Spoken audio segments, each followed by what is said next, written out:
All right, hey, what's up, guys? Coach Mike, Play Fast Football. Today I'm going to take a look at jet sweep combined with wide zone, something that I've been researching the last couple days simply because I've been studying how to create explosive runs, and I've been studying that a lot of explosive runs happen outside the tackle box. Some of the studies I looked at, 60 to 7% are happening outside the tackle box, so I'm trying to figure out a way, whether it's schematically, formationally, how can we get the ball to the perimeter a little bit more in our run game. Make sure you check out some of our partners, GameStrat, Sideline Replay Company. I've used at several schools I've been at. Now that I'm a head coach, I'll be using them again next year. Highly reliable, highly affordable, great guys.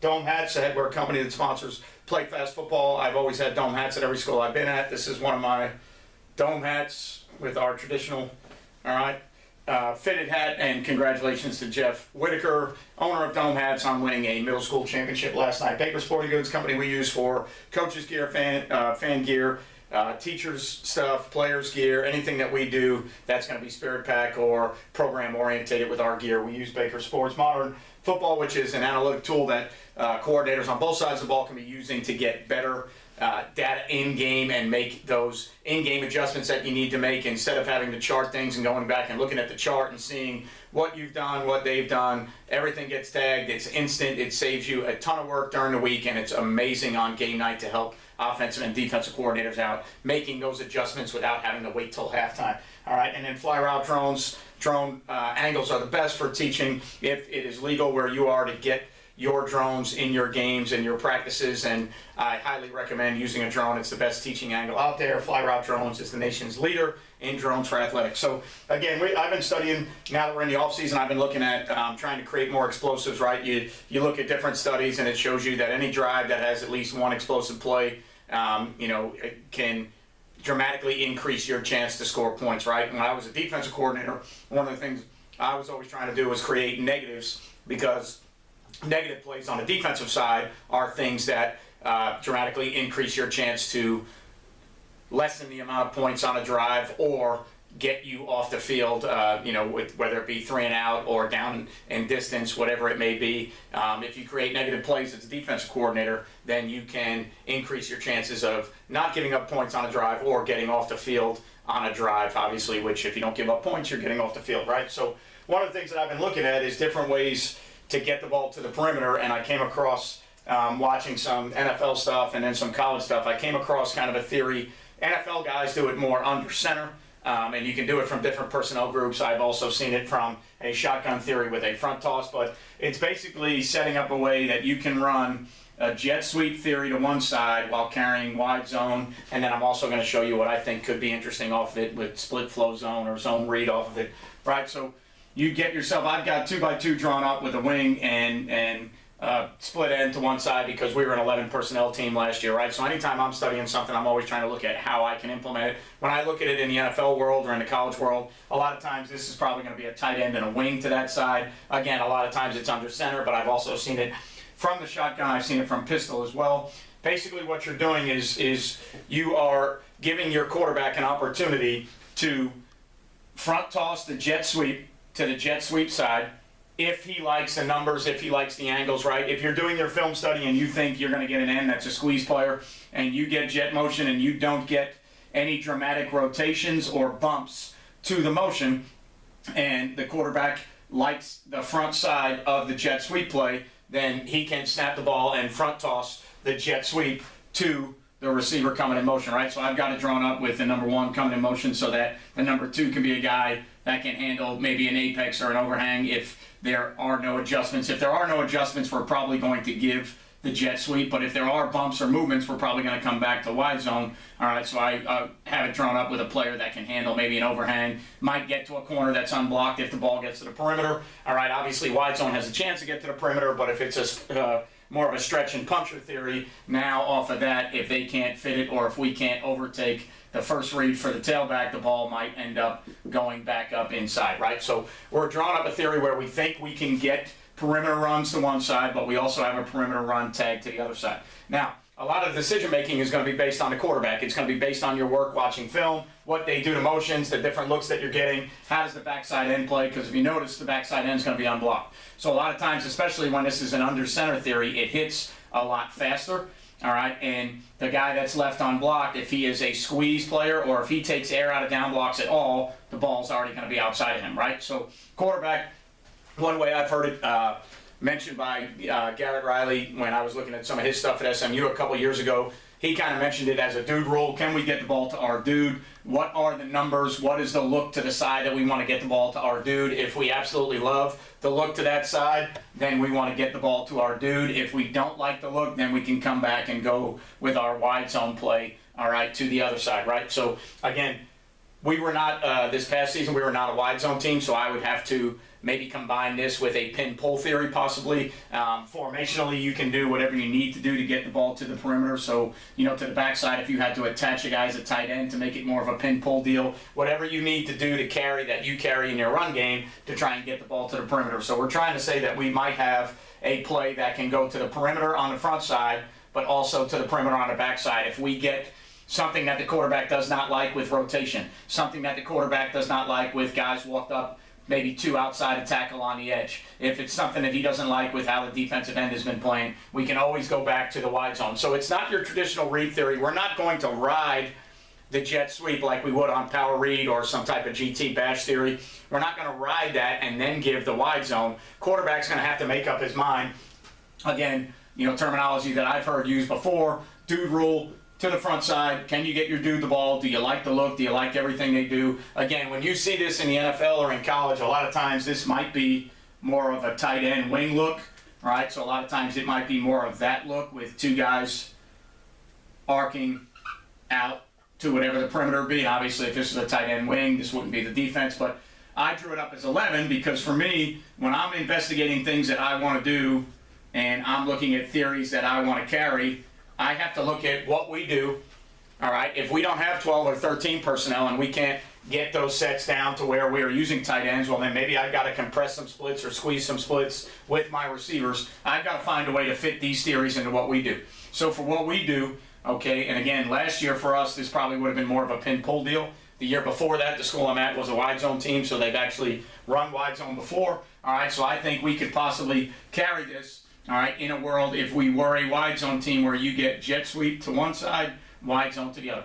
All right, and then again, it's all going to come down to the teaching of what you teach your quarterback. What film looks are you looking at? What things do you think you're going to get from your opponent? A lot of times, if you know, for me in my career, the most success we've ever had on the perimeter were leaving guys unblocked to get to the perimeter. So power read, bash theories, toss theories, anything that left a player unblocked, because if we felt like we could leave an edge player unblocked that was going to be a spill player, all right, or even a SERP player, if he was going to take air out of down blocks and he was not an up-the-field box player, right, well, then you need to use the defensive theory against them, or, you know, sometimes you need to use the aggression of the defense against them or the fundamentals of the defense against them. So if I know I'm playing a defense that really wants to squeeze and spill or at least surf and squeeze and take air out of these things, and I know I can get an end off of an inside veer release to be down inside, I've had more success getting the ball outside that way than I have getting the ball to the perimeter by actually blocking it. Now, this year, our best perimeter play was probably pin-pull, so we have got the ball to the perimeter with actual blocking schemes to get it to the perimeter. For me, as a coordinator, my best success has always been leaving guys on block, so this fits right into a world that I'd be okay living in, all right, because we can now go with, if it's a wide zone theory and we can leave an edge unblocked, we can now go with a simple jet sweep one side, wide zone the other way, and now we've got two plays tagged together. I think it's perfect for the tempo world. I think you can get a world where formationally you can line up really quick, have these calls that are built in. They can be one-word calls that everybody knows when you call, whatever that might be, you know, one play to the left, one play to the right, whatever it may be. You know that it's going to be jet sweep tagged with wide zone. Now, the other thing I think would be interesting off of this is if you made it a split zone theory, all right, and then this became more of a tighter inside zone deal, right? So if this became more of a tighter inside zone deal and you made it look like split flow, all right, I think you can still carry the same philosophy trying to get the jet sweep to your dude in space if you think you can get it, if the look gives you a chance to get it, right? But I think what you can build into that now, especially, and you can do it out of the pistol as well, but I've got the back and offset or sidecar or shotgun alignment, however you want a terminology or look at that and call that. If you can get into a world where now off the jet sweep. If the quarterback doesn't like it, he holds the cadence until the jet sweep player is past him, and now the jet sweep player can become another player that can escort, and now you can go inside zone read off of a defensive end. Post snap, it would now become zone read. All right, so the first play is not going to be a post snap read. It's going to be something that the quarterback likes. If he likes it, he's going to snap it with the jet guy in position to take a front toss. If he doesn't like it, he's going to let the jet guy get a little bit closer to cross, and then we're going to go wide zone to the tailback. Well, with the same theory, if you bring the motion guy across, and now if he doesn't get the football, he knows to continue and become an escort player, now you can potentially get more players out in front of the quarterback on zone read. Right? I could also see it in a world where you did that, okay, and off very similar action, you make this some type of flat throw theory, where now, post-snap, if you don't like, for whatever reason, you don't like the jet sweep look, you don't like the pre-snap look, or you don't like the bumps or rotations, then after the motion player crosses, he can become the flat player, and now you can go zone read with a throw to the flat, which everybody carries, right? We carry it. Most teams carry it off of their read game, getting number 3 or somebody to the flat, right, with escort lead blockers in front of him, whatever you want to call that. For me, it used to be sneak. For some people, it might be something else. Whatever you call that theory, most people carry that theory off of their read game. So now it could become a post-snap split flow look. So it's actually becoming a split flow theory, right? It's becoming a split flow theory where you are now getting yourself into a situation where if you don't like the jet sweep, you get full flow across with a flat player, and you get zone read on the inside, right? So taking very simple theories, combining them together, all right? Obviously, again, like most people, I don't invent a lot of the things that we do. I just steal ideas from other people, and I figure out how I can fit them into how we do things, right? So this is something you're going to see a bunch. Again, if you watch NFL football, you'll see it a bunch, and you'll see it probably from bigger from bigger personnel groupings, all right, to where you'll see it more from the tight end wing looks or different looks that they can get into, right, and you'll see it where it's under center with a back, all right, in his home alignment, and now it's this motion, all right, and then again the quarterback is making his determination, and they'll put all the onus on the quarterback to say whatever they want to determine that they're going to do with, all right, their quarterback, however you want to look at it. All right, whatever the look may be, you're going to get it from under center, and now the quarterback makes a decision to where he can open and give the jet sweep, and you still get those 2 release blocks, and you still leave that end on block, right? And then you tie it with whatever your theory is going the other way, however you're going to count it and push it the other way, if it's wide zone or whatever the run is that you carry with it, right? And then you're working that combination. So in the NFL, you'll see it from under center more. But again, the decision is still on the cube. He's the guy that has to understand the looks. He has to understand what he likes. If he doesn't like this, he lets the motion get a little bit further, all right? And then he lets the motion cross, and then he comes back and he gives wide zone, whatever you want to give on the front side, right? Some teams use this in what they call a can world. If they don't like their quarterback making that decision, they base it off the look. All right, and if the look says that they can get the jet sweep, they run a jet sweep. If the look says they can't, bring the motion and go back to your other run that's going the other way, right? So, again, for me, anytime I look at things, how do I fit it in my personnel? How do I fit it in how I want to do things? I'm never going to take something and just straight copy and paste it into what we do. I don't even do it on defense. When we were 3 high, studied a ton of Iowa State, but I always put my wrinkles on it. I have to teach it. I have to use my terminology. I have to figure out what my kids can do. But in studying explosive plays, trying to get the ball to the perimeter, I think I came across, all right, this theory it's not new. It's been out there for a while. A lot of people have been doing it.